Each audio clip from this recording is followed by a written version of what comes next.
எனக்கு ரொம்ப பைபிளில் ஒரு 4000 வருஷத்துக்கு முன்னாடி ஒரு பெண்ணுக்கு இருந்த உரிமையை பாருங்க, எனக்கு ரொம்ப ஆச்சரியமா இருந்துச்சு. ஆதியாகமத்தின் புஸ்தகம் 24ஆம் அதிகாரத்தில் ரெபேக்கால பார்த்து ஒரு கேள்வி கேட்குறாங்க. ஆதியாகமம் 24, 57, 58 வாசி. அப்பொழுது அவர்கள் பெண்ணை அழைத்து அவள் வாய்ப்பிறப்பை கேட்போம் என்று நல்லா யோசிச்சு பாருங்க. 4000 வருஷத்துக்கு முன்னாடி ஒரு பெண்ணை கூப்பிட்டு நீ இந்த மனுஷனோட டிசிஷன் எடுக்கிறதுக்கு அவளுக்கு ஒரு சான்ஸ் கேட்குறாங்க. நீ இந்த மனுஷனோடு போகிறாயா? இது இன்னைக்கு சாத்தியமான்னு பாருங்க. இன்னைக்கு சாத்தியமா? கொஞ்சம் அந்த வசனத்தை யோசிச்சு பாருங்க. 4000 years பேக் இதே இந்தியாவில் ஒரு 100 வருஷத்துக்கு முன்னாடி பெண்களுக்கு படிக்கிறதுக்கு இங்கே என்ன கிடையாது, உரிமை கிடையாது. ஒரு 150 வருஷத்துக்கு முன்னாடி அவங்களுக்கு தனியாக வெளியே போகிறதுக்கு உரிமை கிடையாது. இன்னைக்கும் பல நாடுகளில் கிடையாது. ஆனால் இந்த பரிசுத்த வேதாகமம் ஆணும் இல்லை பெண்ணும் இல்லை, ஆணும் பெண்ணுமாக சிருஷ்டித்தார்னு இருக்கு. காட் கேவ், ஆண்டவர் சகலருக்கும் சம உரிமையை கொடுக்கக்கூடியதான மிக முக்கியமான ஒரு தேவன். 4000 வருஷத்துக்கு முன்னாடி ரெபேக்காலை பார்த்து ஒரு கேள்வி கேட்குறாங்க. ஒரு திருமண காரியத்தில் இந்த மனுஷனோடு கூட போகிறாயா, திருமணம் பண்ணிக்க சம்மதமா அப்படின்னு கேட்குறாங்க. இந்த 4000 வருஷத்துக்கு முன்னாடி கேட்டது தான் இருக்கிறதுலே நான் ரொம்ப ஆச்சரியப்படுது, அந்த பெற்றோருக்கு இருந்த குணாதிசயம். ஆனால் அதுக்கு ரெபேக்காலுடைய பதில் அடுத்து வாசிங்க. என்று கேட்டார்கள். நீங்களா தான் என்ன சொல்லுவீங்க? அந்த மனிதனோடு கூட போகிறாயா என்றால் என்ன சொல்லுவீங்க? இன்னைக்கு நீங்க ரெபேக்காலா இருந்தால் என்ன சொல்லுவீங்க? நான் சொல்றேன். முதல்ல ஈசாக்குடையதான ப்ரொஃபைல் அனுப்ப சொல்லுங்க. அவர் யாரோ என்னமோ, அவருக்கு 40 வயசுன்னு வேற சொல்றீங்க. ஏன்னா கல்யாணம் ஆகும்போது ஈசாக்கு 40 வயசுன்னு இருக்கு. 40 வயசுன்னு சொல்றீங்க. என்ன வேலை பார்க்குறாரு தெரியல, சவுப்பா கருப்பான்னு தெரியல, முன்மண்டையில் முடி இருக்கான்னு தெரியல. எதுக்கும் அந்த ஆளுடைய ப்ரொஃபைலை ஒரு தடவை அனுப்புங்க. என்ன பண்ணுவீங்க? ஜோமன்ட்டு சொல்கிறேன். ஏன் ப்ரொஃபைலை பார்த்துட்டு ஜோம் பண்ணுறீங்க? பார்க்காமே ஜோம் பண்ண என்ன? அது ஒத்து வராது. நம்ம பையன் இருக்கான் பாருங்க, ஃபஸ்ட்டே க்ரைட்டீரியா சொல்லிடுவான். இவ்வளோ உயரத்தில் வேணும், இந்த கலரில் வேணும். ஒரு பையன் எங்கள் ஊழியக்காரர் வந்து கேட்டானா, பொண்ணு எப்படா இருக்கணும்? சுண்டுனா ரத்தம் வர மாதிரி இருக்கணும். நான் அப்போ அவர் சொன்னாராம், அப்படியே சர்ச்சு வாசலுக்கு வெளியே போ, நிறைய பேர் குஷ்டரோகத்தில் உட்காந்துருக்காங்க, ஏதாவது ஒரு பொண்ணை பார்த்து கூட்டிகிட்டு போனார். என்ன பாஸ்டர் இப்படி சொல்கிறீங்க? அவங்களுக்கு தான் சுண்டுனா ரத்தம் வரும் பொண்ணுலேருந்து, பொண்ணை கூப்பிட்டு போய் சுண்டவா போகிற அப்படின்னு கேட்டார். ஸ்பிரிச்சுவலாக தேடணும்ல, அதுக்கு சொல்லியிருக்கிறார் அவர். அப்போது இன்றைக்கி இல்லை பையனை தான் என்ன செய்வான்? முதல்ல ப்ரொஃபைல் அனுப்பிடுங்க, எல்லாம் பார்ப்பான். பொண்ணு நான் பிஏ, பொண்ணு நான் பிஏ, நான் எம்ஏ, ஓகே சோத்திரம் பிரைஸ் தலாட். நான் 5.8, பொண்ணு 5.4 பிரைஸ் தலாட், ஹல்லேலூயா. நான் கொஞ்சம் மாநிலம், பொண்ணு செக்கச்சவேர், ஹல்லேலூயா. நான் அமெரிக்கா போலான் இருக்கேன், பொண்ணு யூகேல இருக்கு, பிரைஸ் தலாட். நெடுநாள் காத்திருத்தல் இருதயத்தை இழைக்க பண்ணும், விரும்பினது வரும்போது ஜீவ விருட்சம் போல் இருக்கும். ஆனால் உடனே சொன்ன அவமானம் கொடுத்தவனே சொல்லுவான், ஒரு 3 days கொடுங்க ஜோமன்ட்டு சொல்கிறேன். இதுக்கப்புறம் அவன் ஜோம் பண்ணால் என்ன வரும்? கரெக்டாக 3 நாளைக்கு போனவன் 1.5 நாள்லேயே வருவான். கர்த்தர் பேசிட்டார். கர்த்தர் இப்போ அவங்ககிட்ட தான் உடனே பேசுகிறார். நமக்கெல்லாம் கொஞ்சம் டிலே ஆகுது. கர்த்தர் பேசிட்டார். என்னடா பேசினார்? அந்த பொண்ணை கல்யாணம் பண்ணிக்க சொல்லிட்டார். பார்க்காம அது முடியாது. ரெபேக்கால பாருங்க, டிசிஷன். இன்னைக்கும் சொல்றேன், இந்த காட்ஸ் டிசிஷன், தேவனுக்குள்ளாக இருந்து எடுக்கிற முடிவு ரொம்ப இம்பார்ட்டன்ட். நீங்கள் உங்கள் எதிர்காலத்தை கர்த்தருக்குள்ளிருந்து நிர்ணயிக்க வேண்டும். பல நேரங்களிலே நீங்கள் எதன் அடிப்படையில் நிர்ணயிக்கிறீங்க நான் உங்களுக்கு சொல்றேன். ஆதியாகமத்தின் புஸ்தகம் 3ஆம் அதிகாரத்தை வாசிங்க. அப்பொழுது ஸ்ரீயானவள், அந்த விருட்சம் புசிப்புக்கு நல்லதும் பார்வைக்கு இன்பமும் புத்தியை தெளிவிக்கிறதற்கு இச்சிக்கப்படத்தக்க விருட்சமுமா இருக்கு. இப்போ இந்த விருட்சம் இப்படிலாம் இருக்கே, இந்த விருட்சம் எங்க இருந்துச்சு தெரியுமா? அதான் ரொம்ப முக்கியம், ரொம்ப இம்பார்ட்டன்ட். அதுதான் வீழ்ச்சிக்கு காரணம். வாசிங்க 3ஆம் அதிகாரம் 3ஆம் வசனம் வாசிங்க. ஆனாலும் தோட்டத்தின் நடுவில் இருக்கிற விருட்சத்தின் கனியை குறித்து தேவன் நீங்கள் சாகாதபடிக்கு அதை புசிக்கவும் அதை தொடவும் வேண்டாம் என்று சொன்னார் என்றால். இந்த விருட்சம் எங்க இருந்துச்சு? தோட்டத்தின். சரி, இன்னொரு விருட்சம் எங்க இருக்குன்னு பாருங்க. வாசிங்க 2:9 வாசிங்க. தோட்டத்தின் நடுவில் ஜீவ விருட்சத்தையும். ஜீவ விருட்சம் எங்க இருக்குது? தோட்டத்துக்கு நடுவில். இந்த வீழ்ச்சி இச்சிக்கப்படத்தக்க விருட்சம் அது எங்க இருக்குது? அது எங்க இருக்கு? அதுவும் நடுவில் தான் இருக்குது. 3ஆம் அதிகாரம் 3ஆம் வசனம் திருப்பி வாசிங்க பார்ப்போம். ஆனாலும் தோட்டத்தின் நடுவில் இருக்கிற விருட்சத்தின் கனியை குறித்து தேவன் நீங்கள் சாகாதபடிக்கு அதை புசிக்கவும் அதை தொடவும் வேண்டாம் என்று சொன்னார் என்றார். நல்லா கவனிச்சுக்கொள்ளுங்க. இந்த விருட்சமும் எங்க தான் இருக்குது? நடுவில் தான் இருக்குது. அந்த விருட்சமும் எங்க தான் இருக்குது? நடுவில் தான் இருக்குது.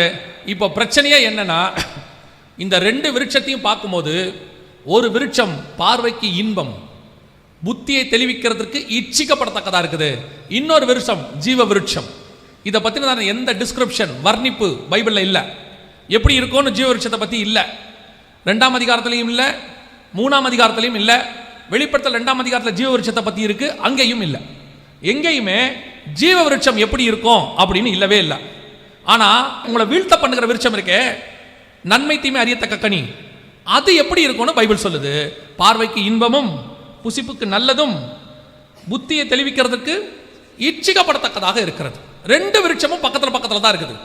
இதுதான் டேஞ்சர். இப்போ இதுதான் இருக்கிறதுல டேஞ்சர். உங்களுக்கு கர்த்தர் வச்சிருக்கிற ஜீவ விருட்சமும் அங்கதான் இருக்குது.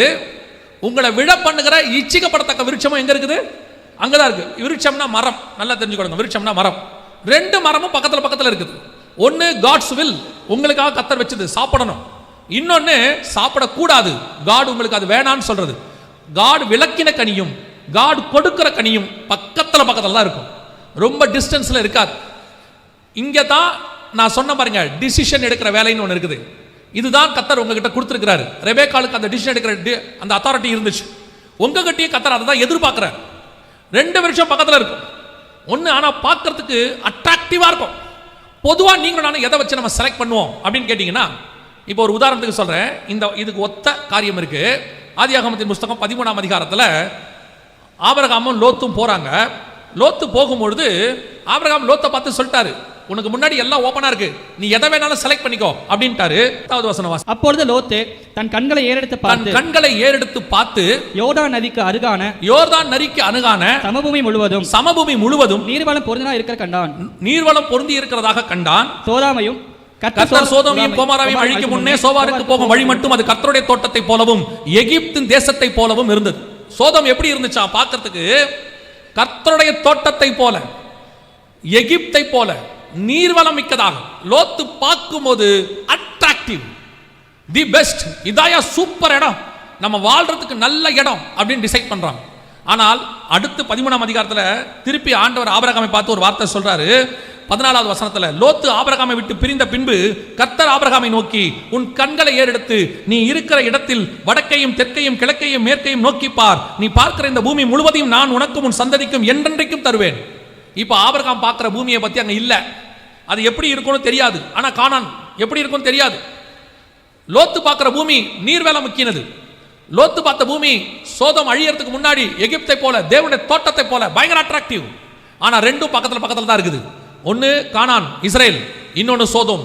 ரெண்டும் இருக்கு, ஆனால் சோதோம் பார்க்கறதுக்கு அட்ராக்டிவா இருக்கு, கானான் பார்க்கறதுக்கு ஒண்ணுமே அங்கே இல்லை. பிரச்சனை என்னன்னா, சோதோமுக்கு உள்ள போனா அழிவு, ஜனங்க மோசமானவங்க. கானானுக்கு உள்ள போனா பாலும் தேனும் ஓடுகிற தேசம். வெளியிருந்து பார்க்கும்போது நீ எதை வச்சு டிசைட் பண்ற, நீ டிசிஷன் எடுக்கிறது எதை பேஸ்ல இருக்கு, அதான் ரொம்ப இம்பார்ட்டன்ட். வெளியிருந்து பார்க்கும்போது அட்ராக்டிவ் நல்லா இருக்குது.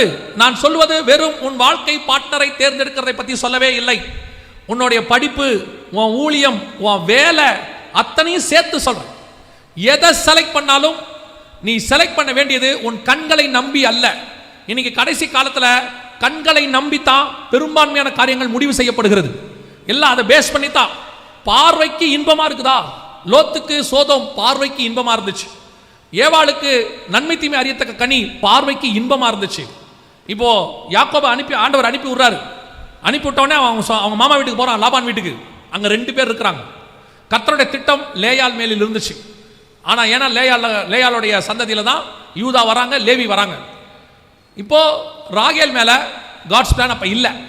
ஆனா பார்க்கறதுக்கு பார்த்தீங்கன்னா லேயாலை குறித்து கூச்சக்கண்ணியாக இருந்தால்னு இருக்கு. ராகேலை பார்த்து அந்த ஸ்திரீ அழகுள்ளவளாய் சௌந்தரியம் உள்ளவளாய் இருந்தால்னு இருக்கு. இப்போ யாக்கோபு பார்த்த உடனே ராகேலை செலக்ட் பண்ணிட்டார். ஓ பிரைஸ் காட், இதான் நமக்கு அப்படின்ட்டார். ஆனால் கர்த்தருடைய திட்டம் லேயால் மேல இருந்துச்சு. இவன் ராகேலை கேட்டான், கர்த்தர் கேட்காமே லேயாலை கொடுத்துட்டாரு. ஏன்னா திட்டம் லேயால் மேல இருக்கு. பல நேரங்களிலே நீங்கள் எடுக்கிற முடிவு கண்களின் அடிப்படையில், பல நேரங்களில் நீங்கள் எடுக்கிற முடிவு அறிவின் அடிப்படையில், புத்தியை தெளிவிக்கிறதுக்கு இச்சிக்கப்படத்தக்கதாக. இவங்க நம்ம லைஃப் பார்ட்னரா தான் நல்லா இருக்கும், இந்த வேலை எனக்கு கிடைச்சா நல்லா இருக்கும், இந்த ஊர்ல இருந்தா நல்லா இருக்கும், ஒவ்வொன்றுத்துக்கும் முடிவு எடுக்கிறோம், இந்த படிப்பு நல்லா இருக்கும். திருப்பி சொல்றேன், நீங்க படிங்க, ஆனா கர்த்தர் என்ன சொல்றாரோ அதை படிங்க. இன்னைக்கு எது மேல இருக்கு, இன்னைக்கு எது பெருசா இருக்கு, ஃபியூச்சர்ல இதுதான் ரொம்ப சூப்பரா வரப்போகுது, அதன் அடிப்படையில் படிக்காதீங்க. இன்னைக்கு எந்த இடத்துல இருக்கணும், இன்னைக்கு அமெரிக்கா பாருங்க, ஒரு காலத்தில் அமெரிக்காவுக்கு எல்லாம் ஓடினாங்க, அமெரிக்கான்னு போனாங்க. இன்னைக்கு அமெரிக்கா விட்டு கிட்டத்தட்ட எத்தனையோ லட்சம் பேர் ரிட்டர்ன் ஆயிட்டாங்க, பல நாடுகளுக்கு ரிட்டர்ன் ஆகுறாங்க. இன்னைக்கு அமெரிக்கா வாழ தகுதி இல்லாத நாடாக மாறுகிறது. நான் யூகேல போய் படிக்க போனேன், அதாவது வேலைக்கு போனேன். போனபோது ஆண்டவர் அங்கிருந்து இங்கே ஊழியத்துக்கு வர சொன்னார் இந்தியாவுக்கு. ஆனால் எல்லாரும் சொன்னாங்க யூகே விட்டு போகாத, நல்ல சம்பளம், நல்ல வாழ்க்கை, 10 வருஷம் கழிச்சு நீ அப்படி இருக்கலாம் இப்படி இருக்கலாம். நாங்கள் ஆண்டவர் மட்டும் நீ வந்துரு, நான் பார்த்துக்கிறேன்ட்டார். வந்துட்டேன். நான் சொல்ல 2004 வந்துட்டேன். இப்போ அங்கே இருக்கிறவரே சொல்கிறாங்க இங்கே வாழ முடியாது, இது அவ்வளோ நல்லா இல்லை. அங்கே இருக்கிறவங்களுக்கு அது ஓகே, நமக்கு இது செட் ஆகாது, என்னைக்கு இருந்தாலும் நம்ம திரும்பி இந்தியாவுக்கு வந்துடலான்னு பார்க்குறோன்னு சொல்கிறாங்க. அன்னைக்கு கர்த்தர் சொல்லி நான் வந்ததுனால இன்னைக்கு கௌரவமாக சாட்சி சொல்கிறேன். இல்லைன்னா நான் என்ன சொல்லுவேன்னா விரட்டி அடித்து நானும் ஓடி வந்திருப்பேன். ட்ரம்ப் மாதிரி ஒரு ஆள் வந்தால் சரியாக போயிடும். கவனிச்சுக்கொள்ளுங்க, கண்களை வைத்து புத்தியை வைத்து எதையுமே செலக்ட் பண்ணாதீங்க, டிசிஷன் எடுக்காதீங்க. அதுக்கு பின்னால் ஒரு டிராபேக் இருக்கும், டிஸ்அட்வான்டேஜ் இருக்கும். எப்பவுமே தேவனை வச்சு டிசைட் பண்ணணும். கர்த்தருடைய திட்டம் என்னன்னு ஆண்டவர்கிட்ட கேட்கணும். நான் இந்த வேதத்தை வச்சு சொல்றேன், கர்த்தர் கொடுக்கிறது பார்வைக்கு இன்பமா இருக்குமான்னு சொல்ல முடியாது, ஆனால் நிச்சயம் அதுக்குள்ளே ஜீவன் இருக்கும். கர்த்தர் கொடுக்கறதுல நீங்க விரும்புறபடி அது இருக்குமான்னு தெரியாது, ஆனால் அதுல உங்களுக்கான ஃபியூச்சர் இருக்கும். அதுக்குள்ளதான் உங்க ஃபியூச்சர் இருக்கும். டிசிஷன் அப்படி எடுங்க. சிலர்லாம் பார்த்த உடனே செலக்ட் பண்ணிடுறான். பார்த்த உடனே பஸ் ஸ்டாண்ட்ல நிக்கிறான், பார்த்த உடனே செலக்ட் பண்ணிடுறான். இதுதான் தேவ சித்தம். எப்படி நான் சொல்றேன், நானும் ப்ளூ சட்டை அதுவும் ப்ளூ சட்டை, 2 ப்ளூ சட்டை போட்டா தேவ சித்தம்ன்றான். இன்னைக்கு அதான் தேவ சித்தம். வேற ஒரு தேவ சித்தத்துக்கு வேற எதுவுமே கேட்க வேண்டியதே இல்லை, ஜோம் பண்ண வேண்டிய அவசியமே இல்லை. சிலர்லாம் சொல்றாங்க நான் போனேன் அந்த கோர்ஸ் நான் கேட்காமலேயே கொடுத்துட்டாங்க. கேட்காமலேயே ஆண்டவர் தான் கொடுக்கணும்னு இல்லை, பிசாசும் கொடுக்கும். பிசாசு கூட்டு போய் என்ன பண்ண, ஆண்டவர்கிட்ட மலைக்கு மேலே நிறுத்தி என்னை தாழ விழுந்து பணிந்து கொண்டால் எல்லாவற்றையும் நான் உனக்கு. ஏசுநாதர் கேட்டாரா அவனை, எனக்கு ஏதாவது தாப்பான்னு கேட்டாரா? பாருங்க, எல்லா ஆசீர்வாதமும் கர்த்தரிடத்திலிருந்து வருகிறது இல்லை. கர்த்தர் ஆசீர்வதிக்கிறார் இல்லைன்னு சொல்லலை, ஆனால் எல்லா ஆசீர்வாதமும் எங்கேருந்து வரல, கர்த்தரிடத்திலிருந்து வருகிறது இல்லை. ரொம்ப கேர்ஃபுல்லாக இருந்து கொள்ளணும். இன்னைக்கு உன்னுடைய வீழ்ச்சிக்கான முதல்ல காரணம் என்ன அப்படின்னு கேட்டால், உன்னுடைய டிசிஷன். எதன் அடிப்படையில் நீங்கள் தீர்மானிக்கிறீர்கள், எதன் அடிப்படையில் உங்க செலக்ஷன் இருக்கு. உங்க அறிவை பேஸ் பண்ணாதீங்க. நீங்க சில நேரங்களில் சிலருடைய அறிவை பேஸ் பண்ணுவீங்க. அவங்கள கேட்டேன் இவங்களை கேட்டேன், எல்லாரும் ஆலோசனை சொன்னாங்க, யார் வேணாலும் சொல்லட்டும். அதிசயமான ஆலோசனை கர்த்தர் ஒருத்தர் மேல உட்கார்ந்திருக்கிறார், வண்டர்ஃபுல் கவுன்சிலர். அவர் என்ன சொல்றாருன்னு பாருங்க. அவர் சொல்லுகிறபடி ஒரு முடிவு எடுங்க, அந்த முடிவு உங்க வாழ்க்கையில் மிக நல்லதாக இருக்கும். அல்லேலூயா. ஒரு வாலிப பிள்ளை நீட் எழுதணும்னு சொல்லி அவ எழுதுனா, நீட்டில் ஃபெயில் ஆயிட்டான். இப்போ நான் சொன்னேன், நீ என்ன செய்ய, கூட இன்னொரு சப்ஜெக்ட் படி, நெக்ஸ்ட் இயர் நான் நீட் எழுத போறேன்னா எழுது. நீ இந்த சப்ஜெக்ட் ஒன்று எடுத்து படிச்சுக்கிட்டே எழுது, ஏன்னா 1 இயர் வேஸ்ட் பண்ண வேணாம் அப்படின்னு. அப்போது அவளும் சரி நான் சொன்னேன்றதுக்காக கீழ்ப்படிஞ்சு அவள் ஒரு கோர்ஸ் எடுத்துட்டு படிச்சுக்கிட்டே நீட் எழுதுனா. போன வாட்டியை விட நீட்டில் இந்த வாட்டி மார்க் குறைவாயிருச்சு. அப்போ சொன்னா அவள், நான் நல்லா தான் படிச்சுட்டு போனேன், நான் காட்ஸ் வில்னு ஒன்று இருக்கு. எல்லாரும் டாக்டர் ஆகணுங்கிறது காட்ஸ் வில் இல்லை.